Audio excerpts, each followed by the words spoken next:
Syria मध्य पूर्व एशियामधला एक सुंदर देश. मित्रांनो, सीरिया एकेकाळी आपल्या रिच कल्चरसाठी आणि आर्थिक संपन्नतेसाठी जगभरामध्ये या सीरियाची ओळख होती. आर्थिकदृष्ट्या संपन्न, कल्चरी रिच असणारा हा सीरिया 2011 पासून गृहयुद्धाच्या छायेमध्ये आहे. 2011 साली आखाती देशांमध्ये जी अरब स्प्रिंग चालू झाली. अरब स्प्रिंगमध्ये ज्या अरब देशांमध्ये असलेल्या हुकुमशहाच्या विरोधामध्ये जे आंदोलनं सुरू झाले, तशीच आंदोलनं सीरियाचे राष्ट्रपती बशर अल असद यांच्या विरोधामध्ये सुद्धा सीरियामध्ये सुरू झाले. आणि त्या आंदोलनानंतर, त्या अरब स्प्रिंगच्या मुवमेंटनंतर जी सीरियामध्ये अनस्टेबिलिटी आहे ती आजतायगत आहे. एकेकाळी कल्चरली रिच आणि संपन्न असणारा सीरियाचा नजर लागली मित्रांनो 1971ला. कारण एक मिलिटरी अधिकारी हफीज अल असद यांनी 1971ला सीरियामध्ये मिलिटरी कू केला. आणि हा हफीज अल असद नावाचा माणूस 1971 ते 2000 पर्यंत म्हणजे जवळपास 29 वर्ष सीरियाच्या गादीवरती होता. सीरियाच्या गादीवरती असताना हफीज अल असद यांनी ज्यावेळेस 2000 साली याची मृत्यू झाला, त्यानंतर त्याच्या जागेवरती त्याचा पोरगा बशर अल असद हा गादीवरती बसला. 34 वर्षाचा ब्रिटनमध्ये शिकलेला एक डॉक्टर. लोकांना वाटलं नवीन नेतृत्व आहे, आपली जी दलिंद्री आपल्याला लागलेली आहे तिचं कुठंतरी नायनाट होईल, आपल्या देशाची प्रगती होईल, त्यामुळे लोकांनी सुद्धा या बशरला समर्थन केलं. पण हा जो बशर होता हा त्याच्या बापाच्या पेक्षा पुढचा होता. म्हणजे बशरचा बाप हाफिज अल असद याच्यापेक्षाही पुढचं वर्जन हे बशर अल असदचं होतं. बशर अल असद आल्याच्या नंतर बशर अल असदने सीरियामध्ये जी ब्रुटॅलिटी होती त्याचा कळस केला. आतापर्यंत जर तुम्ही रेकॉर्ड बघितले या बशर अल असदच्या शासनकाळामध्ये म्हणजे 2002 ते 2024 पर्यंत जवळपास 6 लाख लोकांचा मृत्यू ह्या सीरियामध्ये झाला आहे. आणि या सीरियाच्या सिव्हिल वॉरच्या दरम्यान झाला आहे. आणि आता हा जो बशर अल असद सीरियाचा हुकुमशाह देश संकटात असताना सीरियामधून पळून गेला आहे. आता ही नेमकी सगळी भानगड काय आहे? तर मित्रांनो, एक गोष्ट लक्षात घ्या, मध्य पूर्व एशियामध्ये जो संघर्ष चालला आहे, आज जर तुम्ही बघितलं की जगातला सर्वात अनस्टेबल भाग जर कुठला असेल तर तो आहे मिडल ईस्ट. आणि खास करून इराक, सीरिया आणि लेबनान या भागामध्ये सर्वात जास्त संघर्ष गेल्या दशकभरापासून सुरू आहे. म्हणजे तो सीरियाचा सिव्हिल वॉर असेल, इराकमध्ये ज्या पद्धतीने ISISनी ज्या पद्धतीने इराकवरती ताबा मिळवला होता, त्यानंतर हिजबुल्लाने लेबनानमध्ये ज्या पद्धतीने उच्छाद मांडला होता, त्यानंतर आता इस्रायल हमास वार असेल, या सर्व भागामध्ये अनस्टेबिलिटी आहे गेल्या 10 वर्षापासून. आणि त्याच काळामध्ये मित्रांनो हा जो बशर अल असद होता, ह्या बशर अल असदनी अख्ख्या देशाला वेठीस धरलं. 2011 पासून ते 2024 पर्यंत सांगतो, जेव्हापासून सीरियामध्ये सिव्हिल वॉर सुरू होता. सीरियन सिव्हिल वॉरच्या वेळेस सिरियन सिव्हिल वॉरला दाबण्यासाठी लाखो लोकांना या बशर अल असदने जेलमध्ये टाकलं. हिटलरच्या कॅम्पची, कॉन्सन्ट्रेशन कॅम्पची लोक चर्चा करतात, पण हिटलरपेक्षाही जर भयानक कुठलं जर लोकांना जेलमध्ये जर लोकांवरती अत्याचार झाले असतील तर ते सीरियामध्ये झाले. आपल्या विरोधकांचा आवाज दाबण्यासाठी बशर अल असदने नवीन गोष्टी शोधून काढल्या त्या लोकांना त्रास देण्यासाठी, मग तो शारीरिक असेल किंवा मानसिक असेल. आणि ह्याच बशर अल असदचं सरकार उखडून टाकण्यासाठी जे लोक लढत होते आपला इंटरेस्ट घेऊन, त्यातलीच एक संघटना होती STS.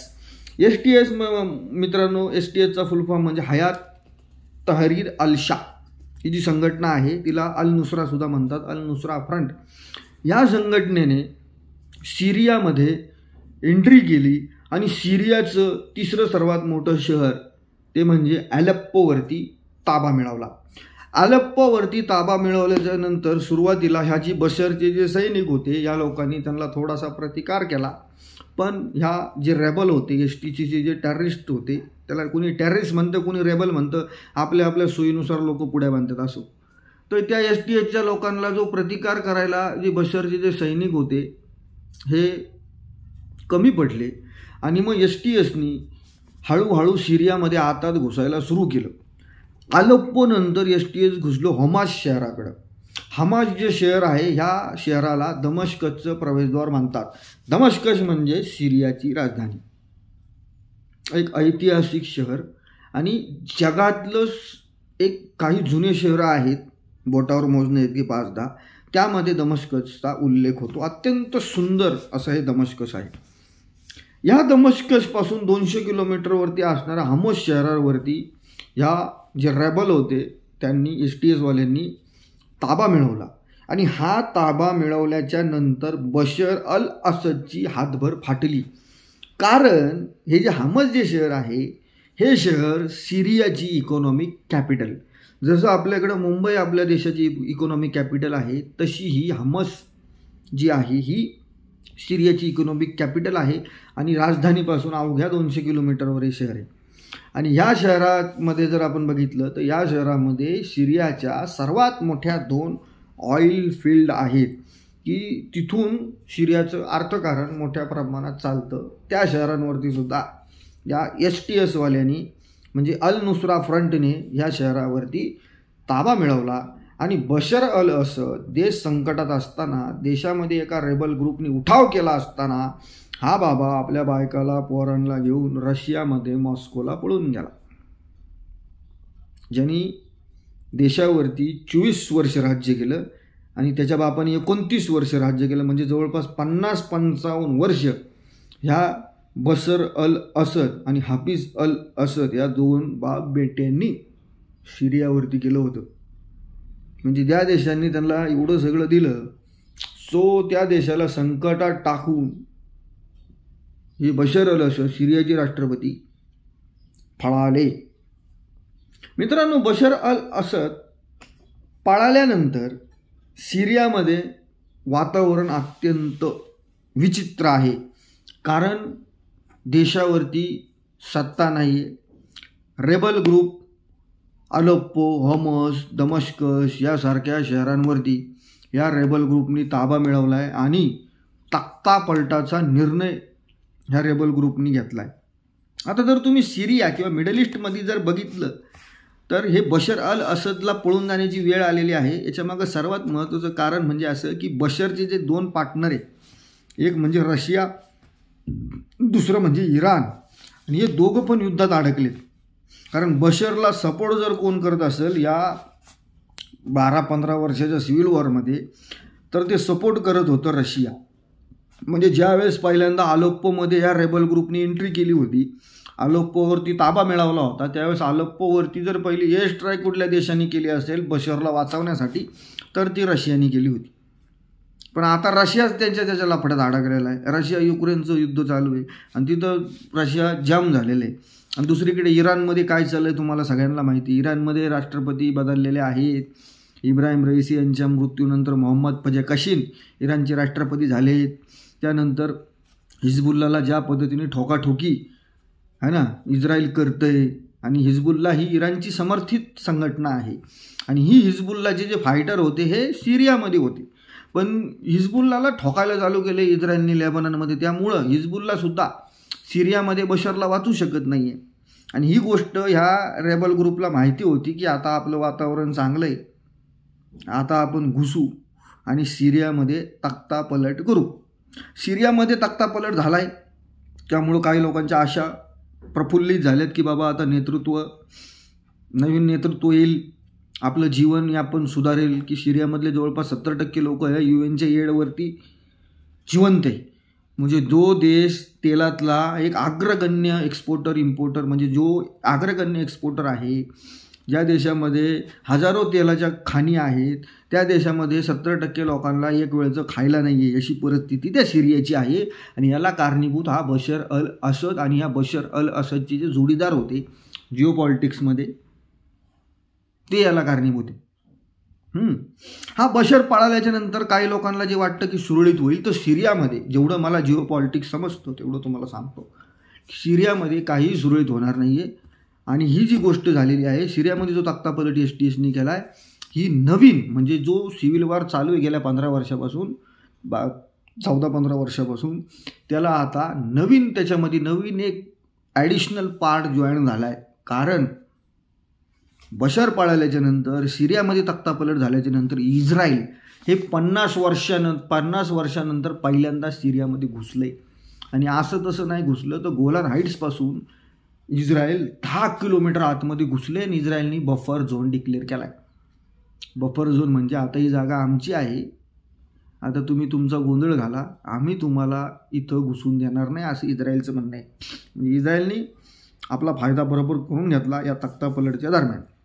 आता जो सिरियामध्ये जो संघर्ष आहे, आता काही लोक म्हणतील की हा पॉवर स्ट्रगल आहे, की अमेरिका, रशिया, इराण आहे ना, तर या सर्व पॉवर स्ट्रगल आहे असं काही लोक म्हणतील. पण याच्यामध्ये एक गोष्ट लक्षात घ्या की सिरियामध्ये जो विषय आहे हा 2 समुदायामधले भांडणं आहेत. कारण हा जो बशर अल असद आहे हा अल्पसंख्याक LIT हा जो एक समुदाय आहे, जो शिया समुदाय आहे, या समुदायामधून येतो आणि जवळपास 50-55 वर्ष यांचं राज्य या देशावरती होतं. आणि बहुसंख्यक जो समाज सिरियामध्ये राहणारा आहे हा सुन्नी, बहुसंख्यक समाज हा सुन्नी आहे आणि राष्ट्रपती शिया आहे. म्हणजे हे जे भांडणं आहेत हे 2 समुदायामधला टकराव आहे आणि त्याच्यावरून त्याला अँगल जास्त आहे.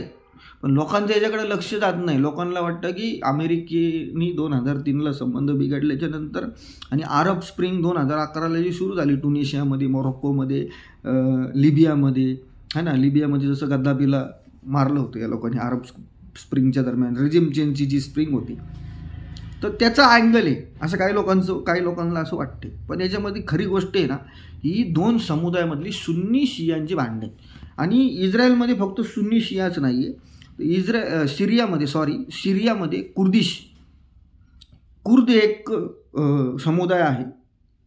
त्या कुर्द समुदायसुद्धा सिरियामध्ये झगडतोय आणि त्या कुर्दिश लोकांना पैसे आणि जे हत्यारं आहेत हे अमेरिकेकडून प्रोव्हाइड केले जातात.